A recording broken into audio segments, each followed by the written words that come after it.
Order. Call the member for Moreton. Thank you, Deputy Speaker. And I rise on this matter of public importance, discussing particularly Australia's fiscal position, and follow on from the Dr Emerson, my next-door neighbour, the Minister, and would like to contrast his contribution with that of the member for Dawson and the member for North Sydney. Now, I don't know the member for North Sydney's electorate that well. You know, I think I've been in his electorate. I know if I stand in the southern part of his electorate, I'm in Kirribilli, I think. So I have been there once for a function, I think, with the minister, in fact, with the Chinese community. If you stand in the southern bit of my electorate, you're in Acacia Ridge, which is quite a different part of the world.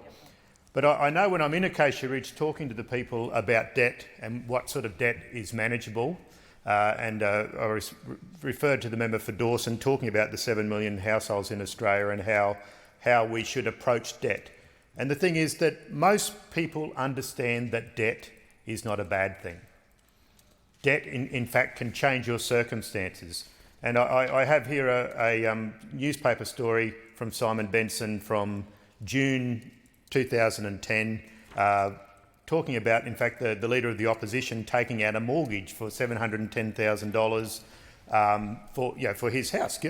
And even for someone in their 40s, or as he then would have been, or 50s, whenever the Leader of the Opposition took out this loan, debt is not necessarily a bad thing. I mean, it's good if you can keep interest rates under control. So I'm sure the opposition leader would be thankful that under this government, the interest that he is paying on that mortgage has probably halved, you know, in the time that we have been here. And I think we even gave him a pay rise as well. So I'm sure he's very thankful for this side of the House. He hasn't mentioned it, but I'm sure as a good Christian that he would mention it at the appropriate time. Now, the reality is we need to put everything in context. Like the spin that comes out of the member for North Sydney, we need to put things in context. And obviously we need to remember that Australia has a $1.3 trillion national economy. It is not just talking about a small trucking business, not just talking about one household. We are a nation with an economy of 1.3 trillion. And it is important that we look at some of the other countries, because the member for Dawson said, you should compare our situation to comparable countries, like resource-rich countries like Canada. Well, he didn't mention Canada, but obviously that's a very comparable, in terms of size and resources and population. Canada is very comparable. And reading through the list of significant countries in terms of GDP growth, we outdo the lot. In fact, I think the only one that's outperforming us that is comparable would be Taiwan, which is good for some of the constituents in my electorate. But when we're compared to Norway and Sweden, mentioned by the member for North Sydney, or the United States, or Canada, or Japan, or the United Kingdom, or France, we are outperforming those countries. The reality is we are outperforming these countries. We have had 3.1% growth, 0.6% in the December quarter. However, what do we hear from those opposite saying, you know, if they're overseas, they say it's good. But no, because they're here, we hear the member for North Sydney say our economy is flatlining. An out-and-out misleading of the public. We have the Leader of the Opposition say it did not grow. It did not grow. 3.1%, but he says it did not grow. And the member for Dawson calls it a horror movie. Well, it must be like, you know, scary movie version of a horror movie, because it actually brings smiles to people's faces, the reality of our economy when it grows like that. I mean, obviously there are some stresses, and this high Australian dollar is obviously something of concern. Nice if you're an importer and your business is, you know, selling tyres or something like that, as I inspected one of my businesses yesterday, but to have a high dollar in these declining terms of trade is obviously something that's a concern for the government. Obviously, we could take a leaf out of the John Howard playbook, and if we taxed at their rates of pay, at their rates of taxing, we would have an additional $30 billion in taxes per year.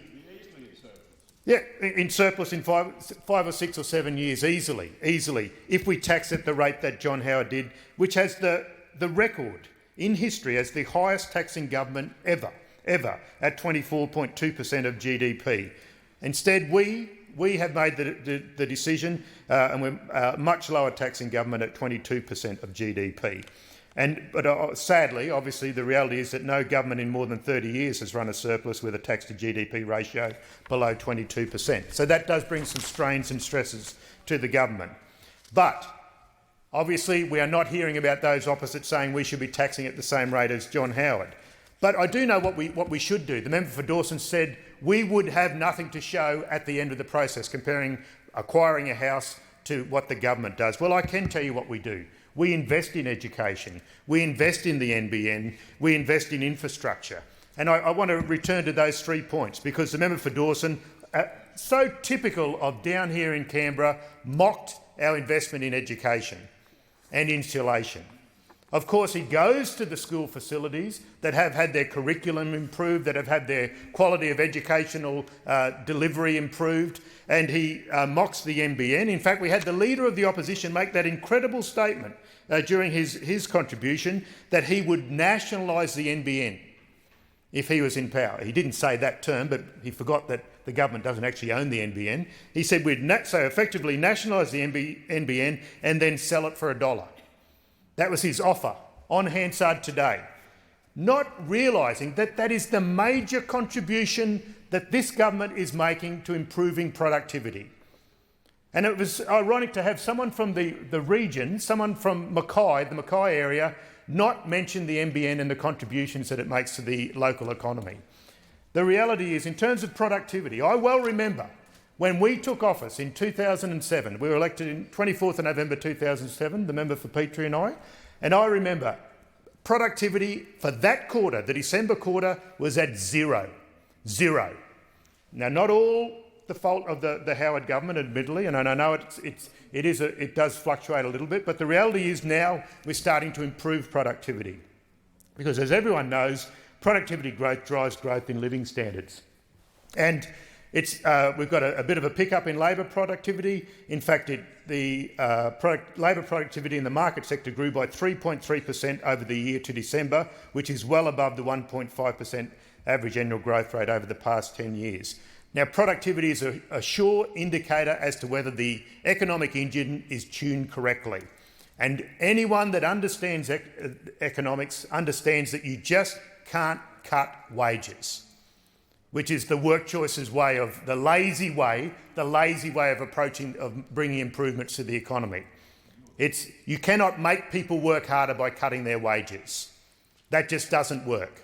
You've got to be smart about it. And what do? You invest in infrastructure. And to have a leader, one of the economic brains of those opposite, come in and say, I guarantee that I will nationalise the NBN and then sell it for $1 is a disgrace. I'd like him to go to the Islamic College in the minister's electorate and tell them that the NBN is not worth anything. I say that because I received over 1,000 letters from the students in that school saying they want the NBN rolled out faster to them because they understand the jobs of the future will not be necessarily in their electorate, in their neighbourhood, but it'll be throughout the Asian region. And how do we engage with the Asian region? We invest in the NBN. It's not the government. It's not the government. The reality is it's not actually owned by the government. So for the Leader of the Opposition to commit to nationalising that company and to then sell it off for $1 and for the snickers to come from those opposites shows that they don't get technology. The reality is the internet, the digital age is upon us. I know we have a Leader of the Opposition that says, I don't get technology.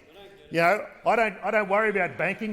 They go into the bank with their little passbook and say, this is the way to do things. We need to invest in productivity, and the NBN and the infrastructure and schools are what we need to do. To improve our economy and make sure that we maintain this strong position. So the member for Dawson said we should be compared to other countries. The member for North Sydney said we should be compared to other countries. Well, I'm yet to hear one of the countries. And I think Sweden and Norway and Finland were mentioned by the member for North Sydney. But when you look at their actual GDP growth, when you look at their unemployment, when you look at the size of the economies, not just some of the fact that they've got some particular resources. Australia comes out in, ahead by Time has miles. expired.